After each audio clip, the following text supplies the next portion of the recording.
유튜브로 읽는 박정희 전기 10권 10월의 결단.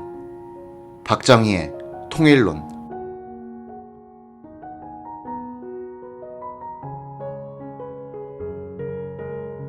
박정희의 통일 전략은 평화를 통한 부국강병을 매개로 한 한반도 전체의 자유화였다. 그는 통일이 외세의 힘을 빌어서가 아니라 우리의 주체적 역량으로 이뤄져야 한다고 강조했다. 그는 1966년 8.15 기념사에서 이렇게 지적했다. 혹자는 국토의 양단이 타력에 의해 강요된 사실을 들어 조국의 통일이 타력의 혜택이 아니고서는 도저히 이룩될 수 없다고 말하고 있다. 이것은 주체성의 포기요, 의타심의 소산인 것이다. 통일은 우리의 주체적 노력이 관건이다. 그는 1968년 8월 15일 공화당 당원들에게 보내는 특별 담화에서는 통일은 결국 국내외적인 조건의 성숙과 더불어 이에 대비하는 우리의 주체적인 힘의 배양에 의해서만 이룩된다고 강조했다. 우리 자체의 내실을 키워야 되고 객관적인 여건이 성숙돼야 되고 객관적인 여건이 성숙됐을 때 우리가 기민하게 기회를 포착할 수 있는 능력을 갖춰야 하는 것이지. 그 이전에는 통일이 안 된다. 가장 좋은 기회야 8.15 해방 때였을 것이다. 일본 군대 다 쫓고 일본 사람 다 쫓아 통일 독립국가를 만들기에 가장 좋은 기회였었는데도 우리가 못했다. 그때 우리는 내실이 되어 있지 않았던 것이다. 그래서 그런 여건과 기회를 포착할 수 없었다. 그런 좋은 기회를 놓쳤지만 앞으로 그런 기회가 나는 있으리라고 생각한다. 거기에 대비해서 우리는 지금부터 꾸준히 노력을 해나가야 되겠다. 하물며 중구난방으로 무책임한 통일론을 함부로 떠들어서 우리 국론을 혼란하게 만든다든지 하는 행위는 통일에 아무 도움이 되지 않으며 오히려 백해무익한 일이다. 박정희는 조국 근대화가 통일의 중간 목표이며 근대화가 완성되면 그 경제 역량과 민주 역량을 기반으로 한 남한이 통일 전략 추진의 기지가 되어 북한을 자유민주화할 수 있다고 보았다.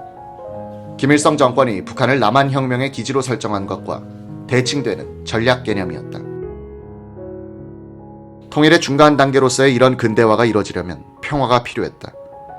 박정희의 사전에 나타난 평화통일이란 말은 평화를 통해서 번 국력으로서 남한이 주도하는 자유통일을 한다는 뜻이기도 했다. 한반도의 평화란 자유통일을 위해 꼭 필요한 부국강병을 위한 시간 벌기이기도 했던 것이다. 말장난으로서의 평화가 아닌 전략 목표가 뚜렷한 평화였다. 박정희는 1972년 1월 11일의 기자회견에서 서독이 동독과 전쟁을 한 적도 없지만 평화를 확보하기 위하여 2중, 3중의 장치를 하고 있다는 점을 소개했다.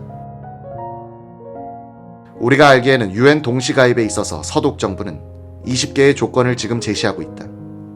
그 가운데에는 우리하고도 상당히 관계가 있고 흥미가 있는 조항, 즉 무력 또는 위협의 상호 포기, 운운하는 조항이 있다. 지금 동서독에서 전쟁 준비를 해가지고 서로 치겠다는 그런 상태가 아닌데도 불구하고 무력 사용 또는 위협의 상호 포기를 확실하게 다짐하자는 것이다. 이 밖에 전쟁 부인 선언, 즉 전쟁을 하지 않겠다는 선언을 동시에 하자는 것, 또는 쌍방이 평화 공존을 정해야 하는 행위를 포기하자는 등 세 가지 조항이 있다는 것을 들었는데 다 뜻은 마찬가지다.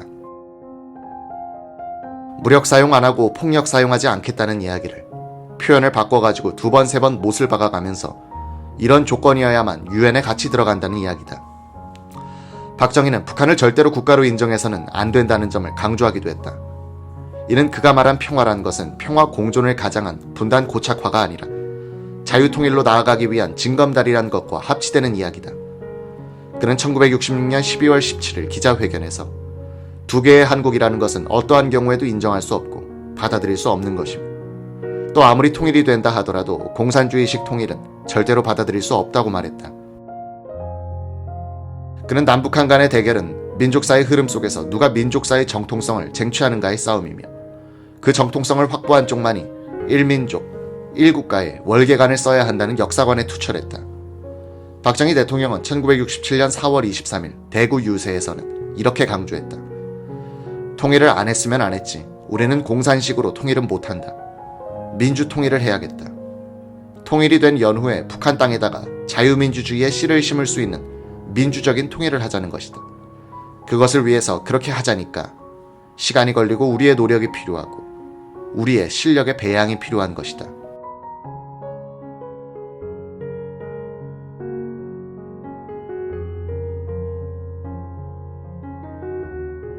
혹자는 대한민국을 가리켜 자유의 방파제라고도 한다. 그러나 이런 비유를 받아들일 수 없다. 어찌해서 우리가 파도에 시달리면서도 그저 가만히 있어야만 하는 그러한 존재란 말인가. 우리는 전진하고 있다. 우리야말로 자유의 파도다. 이 자유의 파도는 멀지 않아 평양까지 휩쓸게 될 것을 나는 확신한다.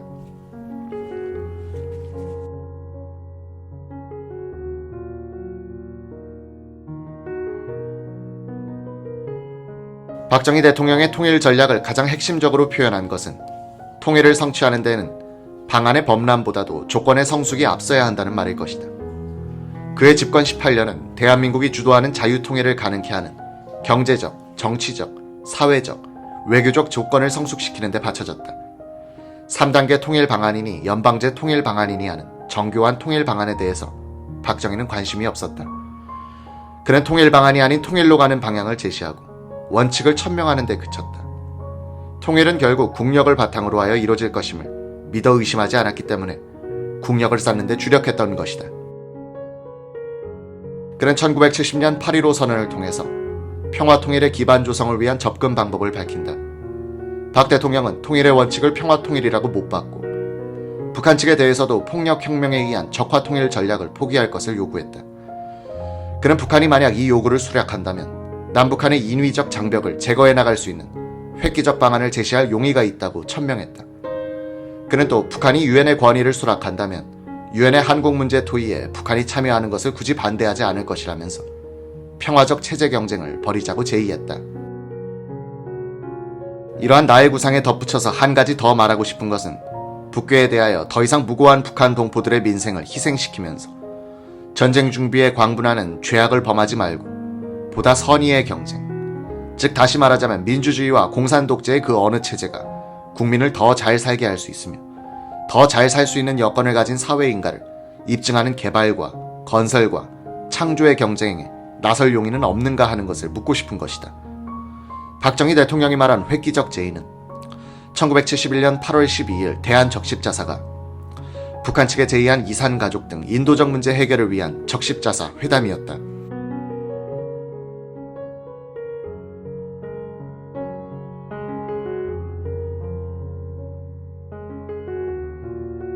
이 제의가 북한 측에 의해 받아들여지면서 적십자사 회담이 시작됐고 이것이 매개가 되어 본격적 정치회담인 이후락 정보부장, 김일성 회담과 7.4 공동성명이 탄생했다. 박 대통령은 이후락 정보부장의 평양 출장에 앞서 이런 요지의 훈령을 내렸다. 즉, 회담은 비정치적 문제를 풀어가면서 정치적 문제로 이행하며 남북 간의 분위기 호전을 위하여 비현실적인 일방적 통일 방안의 선전적 제안을 피하고 상호 비방 중상을 피하며 무력 행동을 하지 않아야 한다.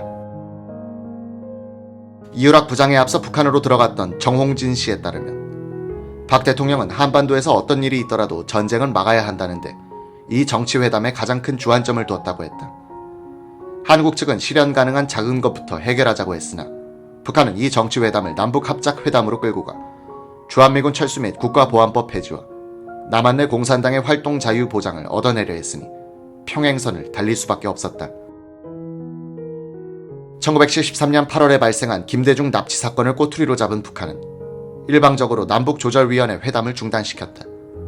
비록 회담은 중단됐으나 이 고위 정치 회담은 그 뒤에 정권 때 모습을 달리하여 단속적으로 이뤄졌고 2000년 평양 정상회담을 결과했다.